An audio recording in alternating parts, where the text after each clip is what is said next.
you asked the great question in comparison to Oregon State. Like, they were a disaster. Mm-hmm. And by all accounts, There might not be a program in the country that's in worse shape before Penn State was in the shape that they're in. yeah, maybe Oklahoma State. Yeah. That might have been it. That's it. And Of the actual Power 4 schools or Group of 5 schools, like, and they went and hired Eric Morris. By all accounts, everybody was like, "Good job, folks." hey, nice job. That seems reminiscent of the old OK State days. And all it took for Oregon State to change the narrative and their alumni and their fans and their players' feelings on the school was hiring Jamarcus Shepard. That's it. A coach with juice and a guy who immediately flipped a guy a 4-star recruit. And then like the question I said, and when I mentioned this to Alex about Jimmy Rogers, like, Cougs were supposed to win like 3 games this year, and they have an outside chance of they could have won 10. Okay?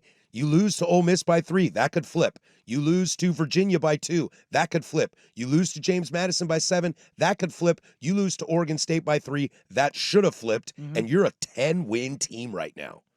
And that move from Jimmy Rogers was all it took for the fan base to go, this team has turned it around. Boy, that was scary for a second, wasn't it? And we're like, hee, kind of bumping elbows with each other. That could have gotten real bad. Whoa, we survived. Just to have it pulled out just shows you how volatile things are. And it's terrifying that Alex is like, the school has to make a choice. He doesn't know if they did or didn't.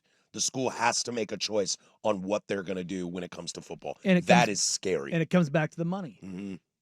Where's all the money? That's the question. Now I'm going to ask that question. Where is the war chest from the dismissal of the Pac-12?